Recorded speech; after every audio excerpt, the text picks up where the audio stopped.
नमस्कार साथियों, स्वागत है आप सभी का अपनी पाठशाला पर। मैं हूं अंकित अवस्थी। आप हैं मेरे साथ में एक बेहतरीन टाइटल पर डिस्कशन करने के लिए। और डिस्कशन क्यों जरूरी है मैं आपको पहले ही बता दूं, क्योंकि इस विषय के ऊपर बहुत सारी बातें आपको जानने को मिलेंगी। और विशेष रूप से वो विद्यार्थी जो किसी प्रतियोगी परीक्षा की तैयारी कर रहे हैं ना, वो इस सेशन को बहुत ध्यान से सुनिएगा।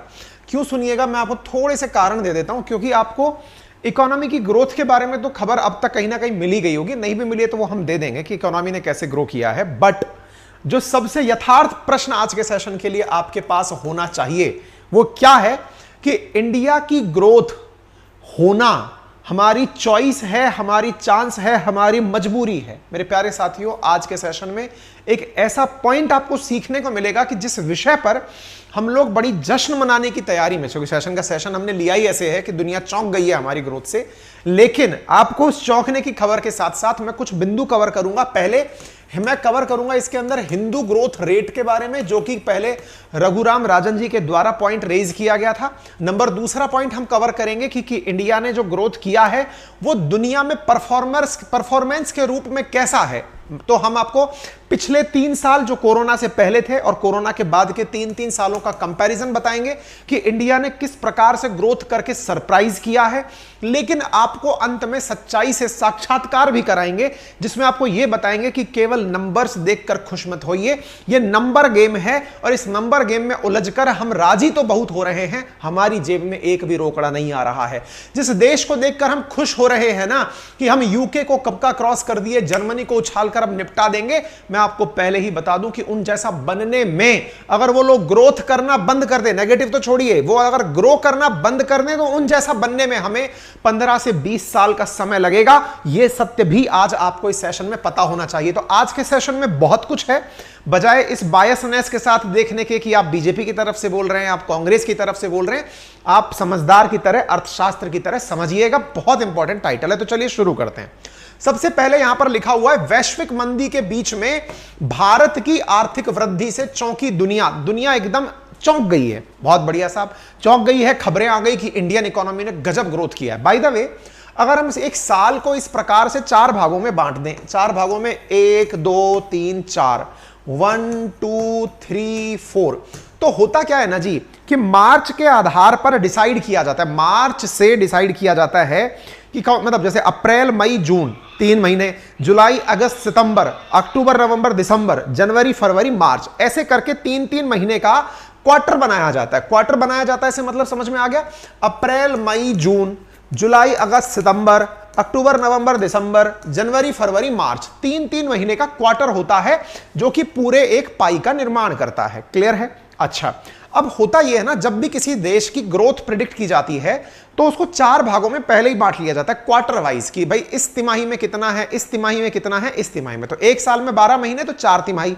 4 तिमाही का औसत जो मार्च तक का था, अभी हम जून में एंट्री कर चुके हैं, 31 मार्च तक का जो भी एवरेज था वो डेटा अभी आउट हुआ है डेटा।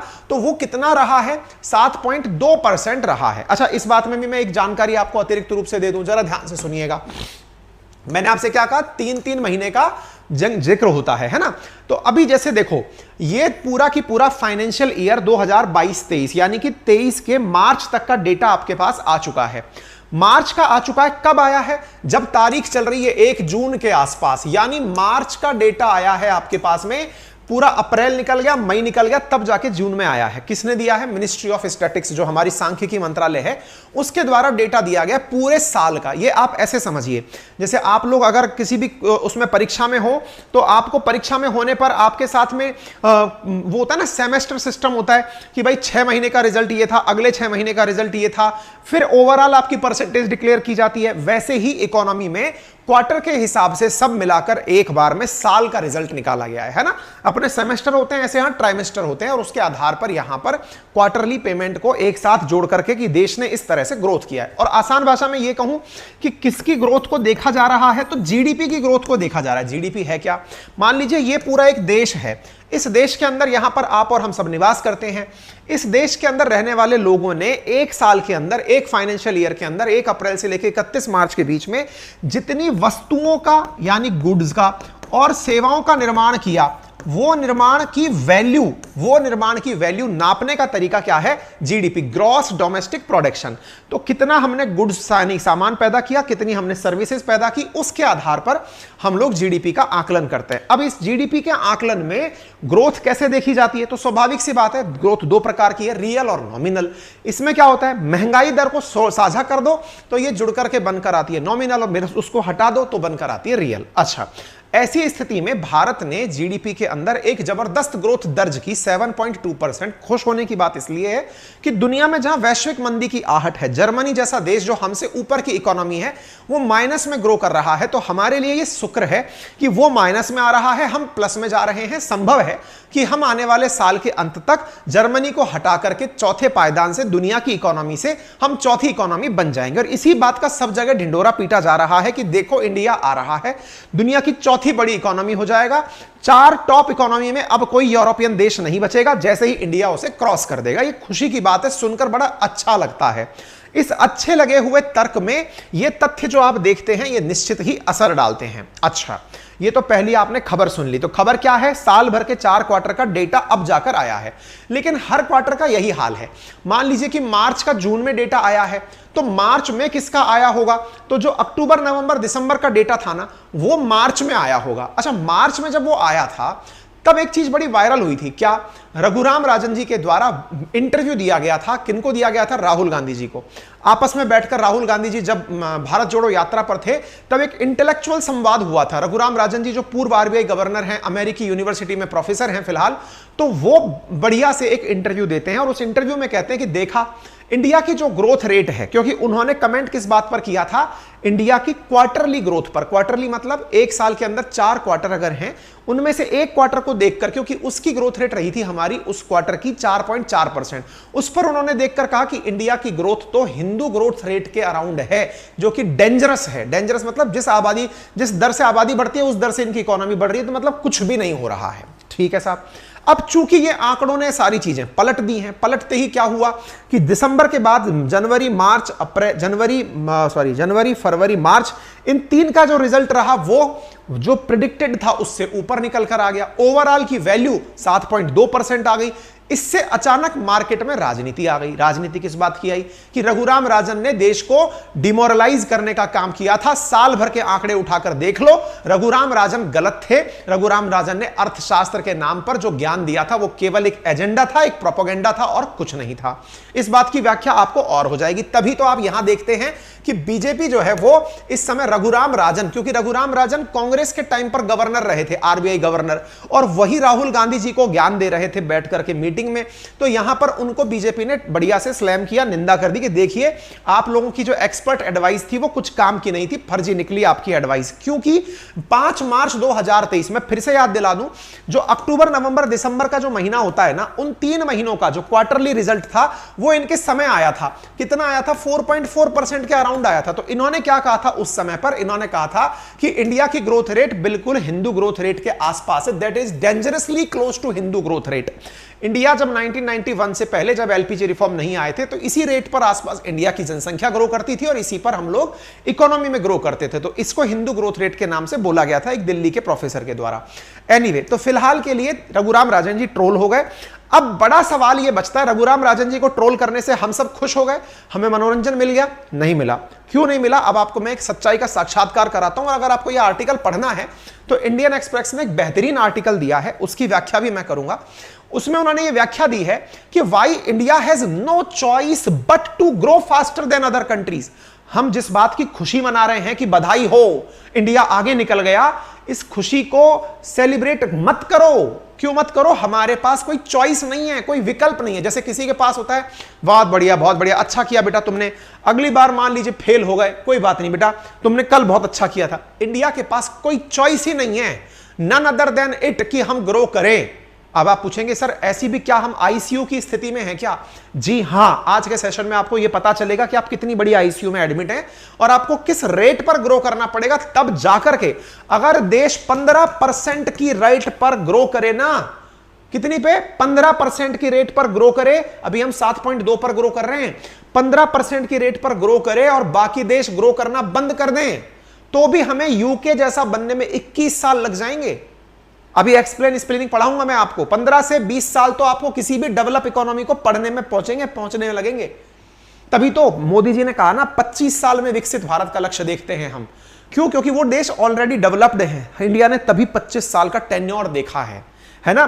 तो इन खुशियों को मनाइए, लेकिन इस सतर्कता के साथ कि आपको पता रहे कि सच्चाई क्या है। तो चलिए थोड़ा आगे लेकर चलते हैं। देखो बेटा, तो इसके अंदर हम आपके साथ क्या ले रहे हैं, इकोनॉमी के अंदर आपको थोड़ी सी जानकारी दे देते हैं। इंडिया ने बढ़िया ग्रो किया है, अच्छी बात है, प्रधानमंत्री ने इसकी बधाई बुधाई दे दी, बहुत अच्छा हुआ।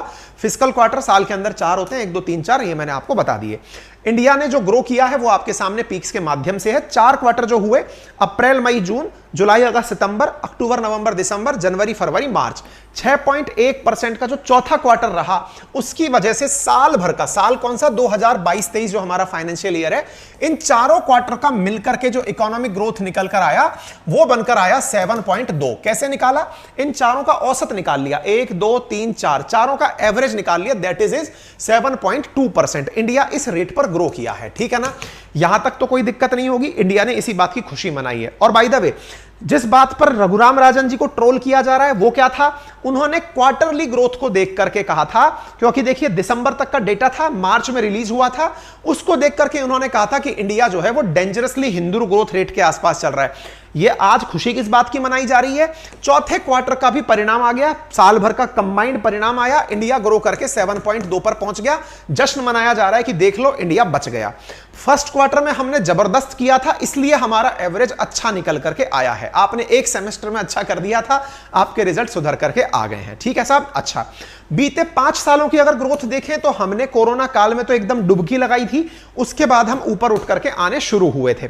मेरे प्यारे साथियों, 3 साल यूं चल दिया जाए और 3 साल यूं चल दिया जाए, अगर हम 3-3 साल के प्री कोरोना और पोस्ट कोरोना ऑब्जर्वेशन ले लें, तो ऐसी स्थिति में जो औसत निकल कर आता है ना दुनिया के देशों का, उसमें इंडिया सेकंड बेस्ट परफॉर्मर है। दुनिया में इंडिया सेकंड बेस्ट परफॉर्मर है। कोरोना से पहले 3 साल और कोरोना के बाद के 3 साल, इनका औसत निकाल लिया जाए कि इंडिया की ग्रोथ रेट कैसी रही, वो हम दिखाएंगे। लेकिन उससे पहले चौथे क्वार्टर के बारे में जान लीजिए मेरे प्यारे साथियों। चौथे क्वार्टर के अंदर हम लोगों ने जो ग्रो किया है 2022 की तुलना में, सबसे अच्छा ग्रो किया है हमने एग्रीकल्चर सेक्टर में।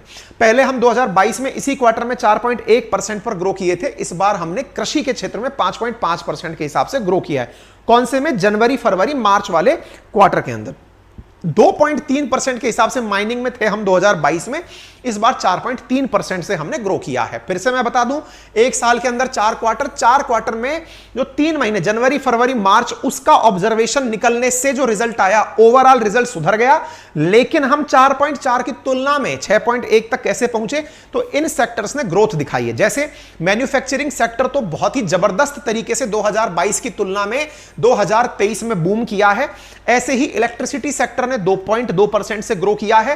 कंस्ट्रक्शन ने भी जबरदस्त ग्रोथ दिखाई है, साथ में रियल एस्टेट फाइनेंशियल सेक्टर ने ग्रोथ दिखाई है, और ट्रेड ट्रांसपोर्ट और होटल सेक्टर ने ग्रोथ दिखाई है, जिनकी वजह से हम ऊपर उठे हैं। तो हमारा जो सर्विस सेक्टर है ना, उसने भी बड़ी रोल प्ले की है चौथे क्वार्टर के अंदर हमें 6.1% की ग्रोथ तक पहुंचाने के अंदर, ठीक है।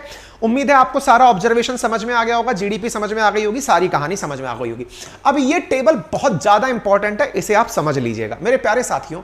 अगर हम दुनिया के सारे देशों को प्री पैंडेमिक और पोस्ट पैंडेमिक देखें, तो प्री पैंडेमिक फाइनेंशियल ईयर 18 से लेकर 20 का औसत निकाला जाए हर देश की ग्रोथ का, तो चाइना ने 6.5% के हिसाब से एनुअल ग्रो किया, इंडिया ने 5.7% के हिसाब से एनुअल ग्रो किया।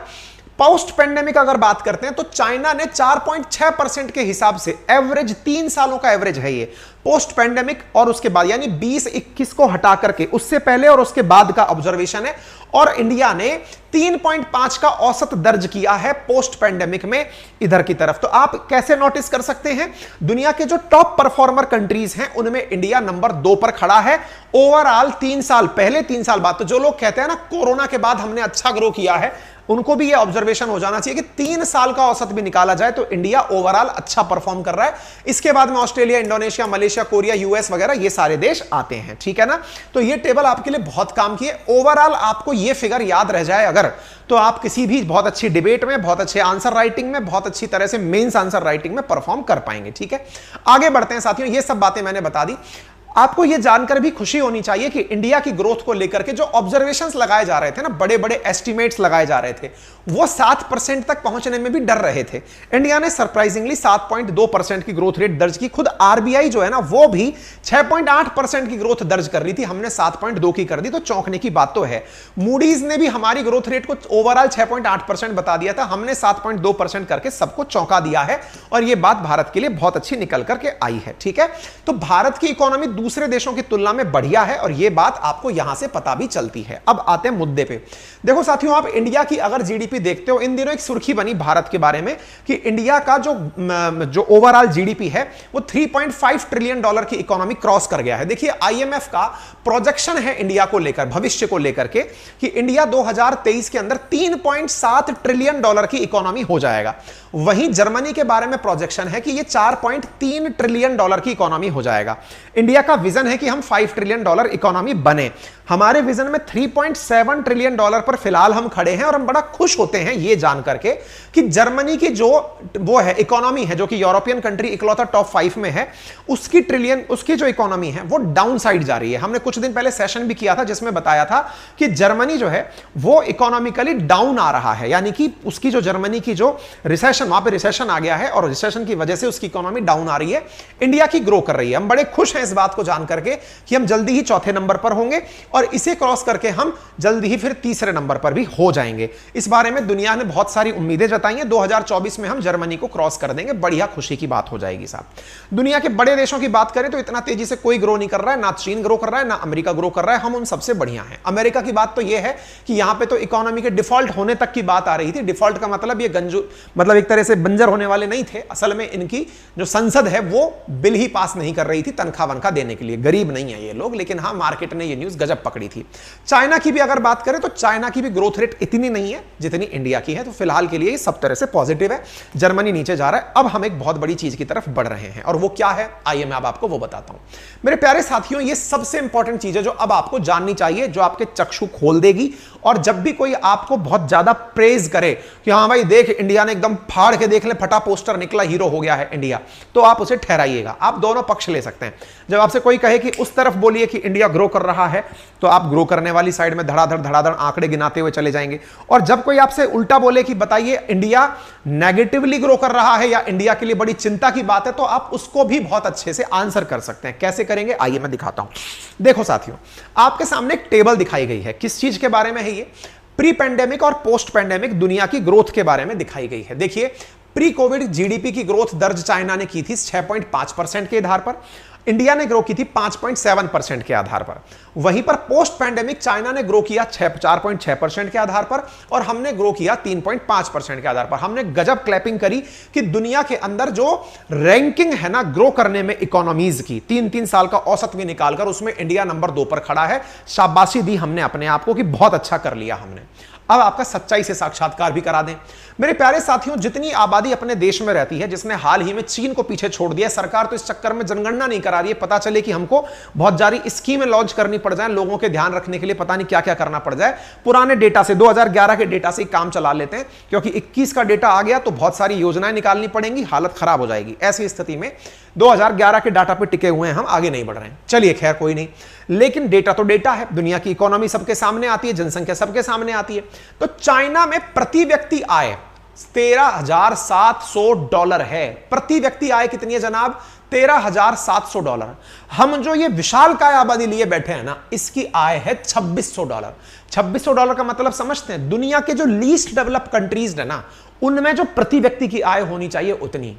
विदेश जाएंगे ना तो सबसे पहले खिन्नता अपने आप को देखकर इस बात की आएगी कि वहां पर हम जो पैदा होकर बड़ी मात्रा में विदेश जाते हैं, बनते वहां जाकर नौकर ही हैं।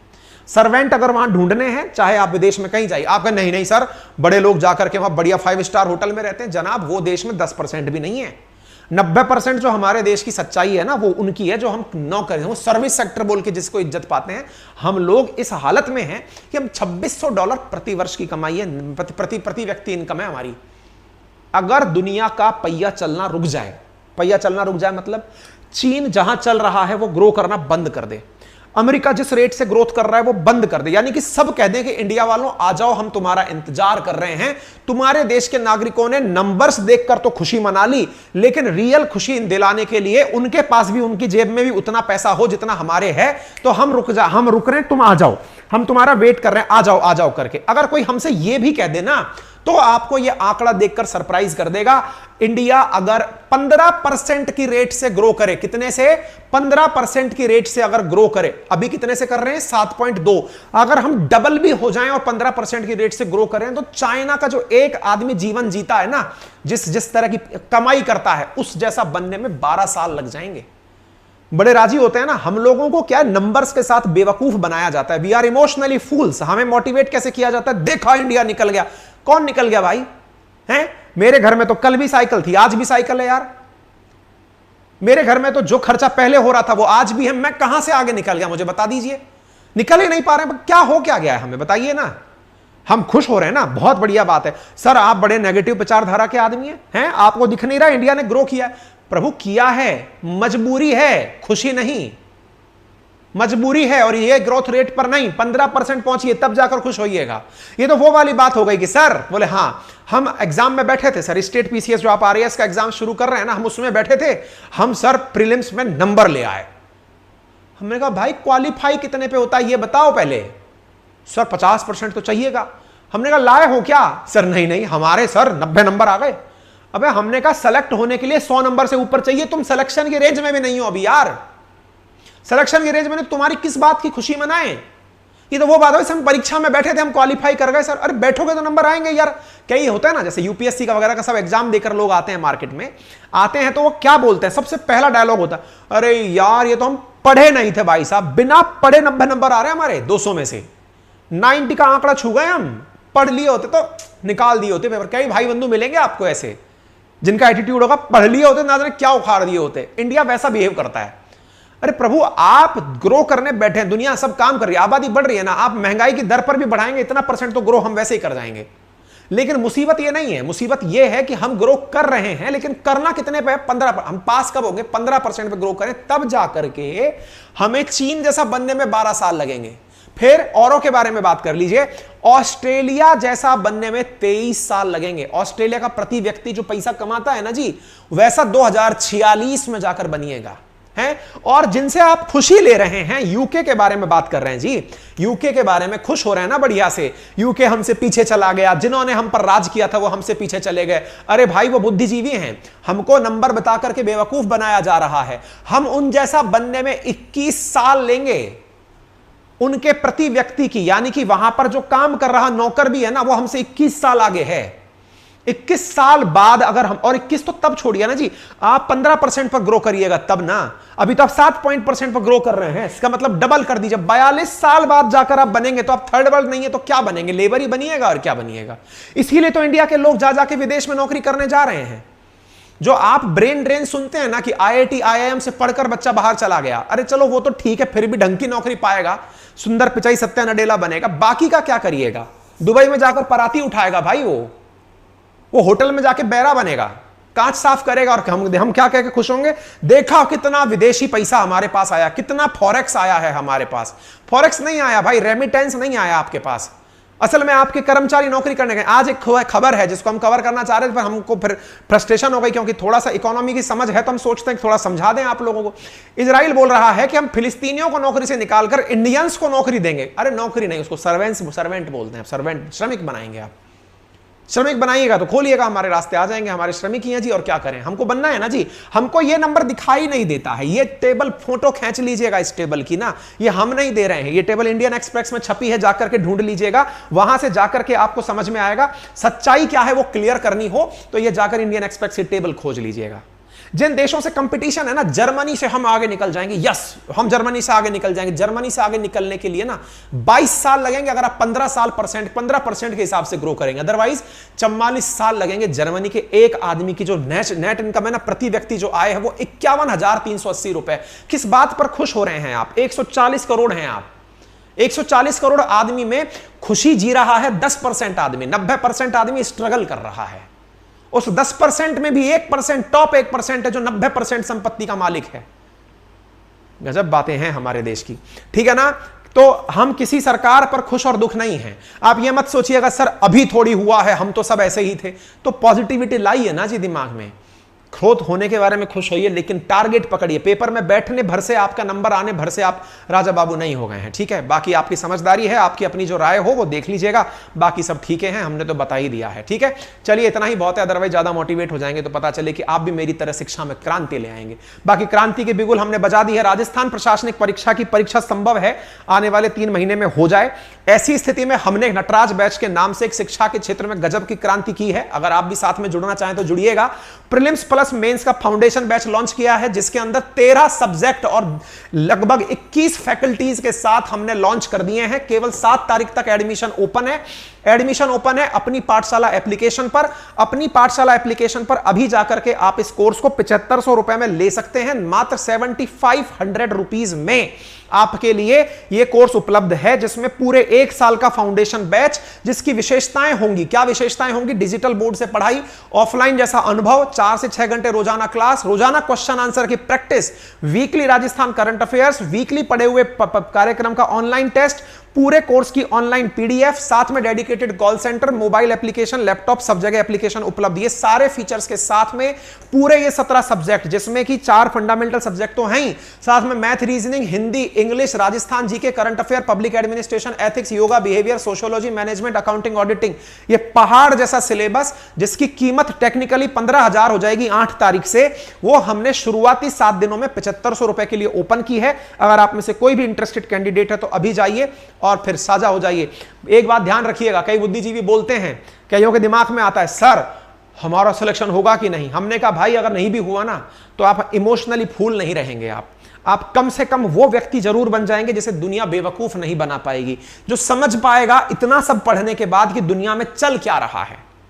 तो सिलेक्शन के लिए मत पढ़िए, अगर नॉलेज भी मिल रहा है ना आपको तो भी समझिए। जो इकोनॉमी का भी लेक्चर हम लिए हैं ना, ये हमको मम्मी पापा ने नहीं सिखाया लोरी में, हम पढ़े हैं, क्योंकि इकोनॉमिक्स हमारा पार्ट रहा है, हमारा सिलेबस रहा है प्रिपरेशन के दौरान, हम सीखे हैं। आज समझ पा रहे हैं कि देश में चल क्या रहा है, इसलिए आपको समझाने खड़े होकर सामने आ जा रहे हैं। बाकी मर्जी आपकी है, ज्ञान देने के लिए हम तैयार हैं, पढ़ने के लिए आप तैयार हो जाइए। 1 महीने का किराया जितना होता है ना, यहां हमारे राजस्थान में ना फीस है लाख रुपया, और हम कितनी रख दिए? 7500 रुपया। और टॉप एडुकेटर्स के साथ हम इस कोर्स को लॉन्च कर दिए हैं। जिनको साझा होना है जल्दी हो जाइए, बाकी मर्जी आपके। तब तक के लिए धन्यवाद। बाकी हमारे कॉल सेंटर के लिए आपके सामने खूब सारे नंबर हैं, अभी 2-3 दिन के अंदर सबके डेमो वीडियो डाल देंगे, आप जाकर बढ़िया से डेमो देख लीजिएगा, एप्लीकेशन डाउनलोड कर लीजिए। तब तक के लिए धन्यवाद, अपना ख्याल रखें, टेक केयर।